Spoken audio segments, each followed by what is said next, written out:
Memos audio کے ناظرین السلام علیکم۔ ناظرین، خلیفہ مامون الرشید کے انسپکٹر جنرل پولیس عباس بیان کرتے ہیں کہ ایک روز میں خلیفہ کے ایوان خاص میں داخل ہوا تو انہوں نے پکارا، عباس اسے لے جاؤ اور صبح ہی میرے دربار میں پیش کرنا۔ کیا دیکھتا ہوں کہ ایک شخص زنجیروں سے جکڑا ہوا پڑا ہوا ہے۔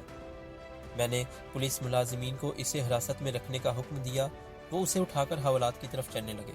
پھر مجھے خیال آیا کہ خلیفہ نے جس خیز و غضب سے اسے حراست میں رکھنے اور صبح پیش کرنے کا حکم دیا ہے، اس کا تقاضا یہ ہے کہ میں اسے ملازمین کے سپرد کرنے کی بجائے گھر میں اپنی حفاظت میں رکھوں۔ چنانچہ میرے حکم کے مطابق ملازمین اسے میرے گھر میں نظر بند کر کے چلے گئے۔ رات گزرتی رہی تو مجھے اس سے ملنے کا خیال آیا۔ میں نے اسے بلایا اور اسے پوچھا، تو کون ہے؟ تو وہ قیدی بولا، میں دمشق کا رہنے والا ہوں۔ میں نے پوچھا، اللہ رب العزت دمشق اور اس کے اندر رہنے والوں کو خیریت سے رکھے، تم کون سے قبیلے اور کس گھرانے سے تعلق رکھتے ہو؟ وہ قیدی بولنے لگا، تم کس کس قبیلے اور کون کون سے گھرانے کو جانتے ہو؟ تو میں نے اسے کہا کہ میں فلاں قبیلے کے فلاں آدمی کو جانتا ہوں۔ قیدی آگے سے بولا، جب تک آپ مجھے اس آدمی سے اپنی دلچسپی کا سبب نہ بتائیں گے، اس وقت تک میں آپ کو اس کے متعلق کچھ نہیں بتاؤں گا۔ تو پھر میں نے اسے کہانی سنائی جو کہ میرے ساتھ گزر چکی تھی۔ عباس کہتے ہیں کہ اس آدمی سے میری دلچسپی کا سبب سنو۔ میں کسی دور میں گورنر دمشق کا افسر تھا۔ وہاں کے لوگوں نے گورنر کے خلاف بغاوت کر دی۔ معاملے کو سنگینی کو دیکھ کر گورنر دمشق پنجرے میں لٹک کر قلعے سے اترا اور اپنے ساتھیوں سمیت فرار ہونے میں کامیاب ہو گیا۔ ان فرار ہونے والوں میں بھی تھا۔ مجھے پکڑنے کے لیے میرے پیچھے لوگوں کا جتھا مسلسل دوڑ رہا تھا، البتہ میں انتہائی تیز رفتاری سے دوڑتا ہوا ان کی پہنچ سے دور ہو گیا۔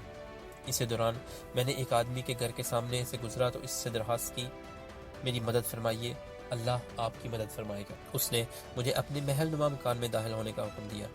جب میں داخل ہوا تو اس کی بیوی نے مجھے فوراً جو خاص حجرہ تھا اس میں داخل ہونے کا اشارہ کیا۔ اسی دوران مجھے مکان کے دروازے پر لوگوں کا شور سنائی دیا، جو مالک مکان سے کہہ رہے تھے کہ وہ شخص تیرے گھر میں داخل ہوا ہے۔ اس نے کہا، تلاشی لے لو۔ چنانچہ لوگ اندر داخل ہو گئے۔ انہوں نے اس خاص حجرے کے علاوہ باقی گھر کا کونا کونا چھان مارا۔ پھر وہ آپس میں مشورہ کرنے لگے اور کہنے لگے کہ وہ اس حجرے میں ہو سکتا ہے۔ تمہارے خوف کے میری ٹانگیں کپ کپانے اور دل پھڑ پھڑانے لگا۔ اس کی بیوی نے، جو کہ میرے پاس کھڑی تھی، جرت کی اور انہیں سخت سست کہا، جس کی وجہ سے انہیں اندر داخل ہونے کی جرت نہ ہوئی اور وہ باہر نکل گئے۔ مجھ پر ایسا خوف اور وحشت طاری ہو رہی تھی کہ میری ٹانگیں میرا بوجھ برداشت کرنے سے جواب دے گئیں۔ وہ آدمی باہر دروازے پر کھڑا ہو گیا اور اس کی بیوی مجھے حوصلہ دینے لگی، ڈرو نہیں، آرام سے بیٹھ جاؤ، اللہ تعالیٰ نے آپ کو ان کے شر سے محفوظ کر لیا ہے، اب آپ امن و سکون سے رہیں۔ جس پر میں نے ان کو ڈھیروں دعائیں دی۔ اس کے بعد وہ اللہ کا بندہ مجھ پر مسلسل لطف و کرم اور محبت و مودت کے یادگار موتی برساتا رہا، یہاں تک کہ اس نے میرے اندر سے بیگانگی کا احساس ختم کر دیا۔ اس نے مجھے اپنے محل میں ایک الگ مکان دے دیا، ضروریاتی زندگی اتنی وافر مقدار میں مہیا کی کہ میں تمام دکھ بھول گیا۔ میں نے اس کے ہاں زندگی کے بہترین 4 ماہ گزارنے کے بعد اس سے ان لفظوں میں اجازت طلب کی کہ اب فتنہ دب گیا ہے اور شہر پرسکون ہے، میں اپنے غلاموں کو تلاش کر لوں۔ چنانچہ اس نے واپس آنے کا وعدہ لے کر اجازت دے دی۔ میں شہر گیا، غلاموں کا پتہ نہ پا کر واپس آ گیا۔ اس دوران میری بے مثال اور انتھک خدمت کرنے کے باوجود اس نے نہ میرا نام پوچھا، نہ پتہ، نہ عہدہ، بلکہ وہ مجھے میری کنیت سے بلاتا رہا۔ ایک روز میں نے اس سے بغداد جانے کی اجازت مانگی تو اس نے بخوشی اجازت دینے سے قبل مجھ سے کہا کہ میں بغداد جانے والے قافلے کا پتہ کراؤں اور جس روز وہ روانہ ہو اس روز آپ کو الوداع کہوں۔ پھر میں نے اس سے عہد کیا کہ اتنی مدت کے حسن سلوک اور ہمدردی کی بنا پر میں تیرے ساتھ عہد کرتا ہوں کہ زندگی بھر آپ کے اس احسان کو نہ بھولوں گا اور حسب طاقت اس کا بہترین صلہ دوں گا۔ اس کے بعد اللہ کے اس نیک بندے نے اپنے غلام کو سفر کے لیے گھوڑا تیار کرنے کا حکم دیا اور خود سامان سفر تیار کرنے میں لگ گیا۔ میں نے سمجھا کہ وہ خود کہیں جانے کا پروگرام بنا رہا ہے، لیکن سارے دن کی دوڑ دھوپ کے بعد وہ رات کو بمشکل سویا ہوگا اور صبح مجھے خبر دی کہ آج قافلہ روانہ ہونے والا ہے، اٹھو اور تیاری کرو، میں نہیں چاہتا کہ تم اکیلے سفر کرو۔ اس دن نہ تو میرے پاس سواری تھی نہ زیادہ راہ۔ میں اسی سوچ میں تھا کہ وہ شریف انسان میرے لیے اعلیٰ اور نفیس ملبوسات اور نئے جوتوں کا جوڑا لایا، تلوار اور پیٹی لا کر میرے کمر سے باندھی، پھر اعلیٰ نثر کے حچر پر 2 بھرے ہوئے بکس رکھ کر ان پر بستر باندھ دیا، مجھے گھوڑے پر سوار کر کے ایک غلام بھی ساتھ دیا تاکہ وہ راستے میں خدمت بجا لائے۔ وہ اور اس کی بیوی چند قدم تک مجھے الوداع کہنے کے لیے میرے ساتھ آئے اور مجھ سے میری خدمت میں کسی بھی قسم کی کوتاہی کی معذرت کرنے لگے۔ سچ پوچھو تو اس وقت میرا دل رونے لگا۔ آنکھوں سے آنسو بہنے لگے۔ میں نے ڈبڈباتی آنکھوں سے انہیں واپس بھیجا اور کئی دنوں کا سفر طے کرنے کے بعد بغداد پہنچا اور خلیفہ کی خدمت کی بنا پر اس کا پتہ لینے سے قاصر رہا۔ میں اس لیے پوچھ رہا ہوں کہ شاید میں اس احسان کا بدلہ دے سکوں۔ قیدی بولنے لگا کہ اللہ رب العزت نے تجھے اس حسن سلوک کا بدلہ دینے کا سنہری موقع عطا کیا ہے۔ تو میں نے پوچھا کہ وہ کیسے؟ قیدی کہنے لگا کہ اللہ کے نیک بندے، وہ شخص میں ہی تھا اور میرے اس حال نے تجھ پر میری شناخت مشکل بنا دی ہے۔ یہ سن کر عباس کا دل قابو سے باہر ہو گیا۔ وہ دیوانہ وار اٹھا اور بیڑیوں سمیت اسے اٹھا کر سینے سے لگا کر اس کے سر کو بوسے دینے لگا اور پوچھا، آپ اس نوبت تک کیسے پہنچے؟ قیدی کہنے لگا کہ دمشق میں تمہارے دور جیسا فتنہ بپا ہوا اور اس کا الزام میرے سر آ گیا۔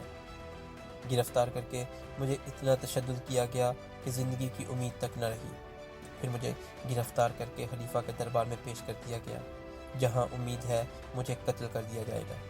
جس حال میں میری گرفتاری عمل میں آئی، اس نے مجھے وصیت کرنے کا بھی موقع نہ دیا۔ میرے پیچھے میرا غلام آیا ہوا ہے، وہ بغداد میں میرے ملنے والوں کے گھر میں موجود ہے تاکہ وہ میرے گھر والوں کو میرا حال بتا سکے۔ اگر آپ اس احسان کا بدلہ دینا چاہتے ہیں تو اسے بلائیے تاکہ میں موت سے پہلے اسے وصیت کر سکوں۔ اگر آپ نے ایسا کر دیا تو عہد وفا پورا ہو گیا۔ عباس کہنے لگے، اللہ خیر کرے گا۔ پھر عباس نے راتوں رات لوہار کو طلب کر کے اس کے ہاتھ پاؤں سے زنجیر، توق اور بیڑیاں کٹوائیں، گھر کے حمام میں غسل کروایا، اسے عمدہ لباس پہنا کر اس کے غلام کو بلوایا۔ جب غلام گھر میں داخل ہوا تو دمشقی آقا اپنے غلام کو دیکھ کر رونے لگا اور وصیت کر دی۔ پھر عباس نے اپنے نائب کو بلا کر ہدیے لانے اور گھوڑا تیار کرنے کا حکم دیا تاکہ اسے انبار تک چھوڑ آئے۔ قیدی کہنے لگا، عباس دیکھو، خلیفہ کے ہاں میرا جرم نہایت بھیانک ہے۔ اگر میں فرار ہو بھی گیا تو وہ مجھے اپنے لاؤ لشکر کے ذریعے پکڑ لیں گے اور قتل کرا دیں گے۔ عباس نے کہا کہ تم نجات پاؤ گے اور مجھے اپنے کام کی تدبیر کرنے دو۔ قیدی کہنے لگا کہ میں بغداد سے باہر نہیں جاؤں گا اور مسلسل تیری خبر رکھوں گا۔ اگر معاملہ کٹھن ہوا تو میں حاضر ہو جاؤں گا۔ عباس کہنے لگے، چلو اگر تمہارا ارادہ یہی ہے تو بغداد کے فلاں محلے میں ٹھہرو، اگر میں سلامت رہ گیا تو خبر کر دوں گا، ورنہ خود قتل ہو کر آپ کے احسان کا بدلہ چکا سکوں گا۔ پھر عباس نے اپنے متعلق سوچنا شروع کیا اور اس نتیجے پر پہنچا کہ موت یقینی ہے، کفن تیار کر لیے جائے اور غسل کر کے حنوط لگایا جائے۔ چنانچہ اس نے طلوع فجر سے پہلے غسل کیا اور حنوط لگا کر کفن تیار کر لیا۔ نماز فجر سے فارغ ہوتے ہی امیر المؤمنین کا حکم آیا کہ آدمی کو لے کر ایوان شاہی پہنچو۔ جب عباس وہاں پہنچا تو امیر المؤمنین نے پوچھا، عباس، مجرم کہاں ہے؟ عباس کی خاموشی پر انہوں نے کہا، افسوس تجھ پر، اگر تو نے کہا کہ وہ فرار ہو گیا تو تیرا سر قلم کر دوں گا۔ عباس کہنے لگے، نہیں خلیفہ وقت، ہرگز وہ فرار نہیں ہوا، بلکہ آپ تھوڑی دیر کے لیے میرا اور اس کا قصہ سن لیجئے اور پھر جو جی میں آئے کر گزریے۔ اس کے بعد انسپیکٹر جنرل عباس نے اپنی اور اس کی مکمل رودات سنائی اور عرض کیا، اگر آپ مجھ سے درگزر فرمائیں تو میں نے اس محسن سے حق وفا ادا کر دیا۔ اگر آپ مجھے اس پاداش میں قتل کرنا چاہتے ہیں تو میں غسل کر کے حنوط استعمال کر چکا ہوں اور میرا کفن میری بغل میں ہے۔ خلیفہ وقت مامون بولا، اللہ تجھے تیرے احسان کی جزا نہ دے، تیرا احسان بلا کب اس کے درجے کو پا سکتا ہے، کیونکہ تو نے پہچاننے کے بعد احسان کیا اور اس نے بغیر جانے پہچانے تجھ پر احسان کیا۔ مجھے پہلے کیوں نہ بتایا کہ تیری طرف سے میں خود اس کے احسان کا بدلہ دیتا۔ عباس کہنے لگا، خلیفہ وقت، وہ بھی دارالحکومت بغداد میں موجود ہے تاکہ میرے معاملے کی خبر رکھے، اگر مجھے اپنی جان کا خطرہ پیش ہو تو وہ میری جگہ پیش ہو کر اپنی گردن کٹوا دے۔ مامون بولا، یہ اس کا تجھ پر دوسرا احسان ہے جو پہلے سے بھی بڑا ہے، جا اور اسے میرے پاس لا تاکہ تیرے اوپر ہونے والے احسان کا صلہ میں خود ادا کروں۔ چنانچہ عباس اس کے پاس گئے اور خوشخبری سنائی کہ آپ کا خوف دور ہونا چاہیے۔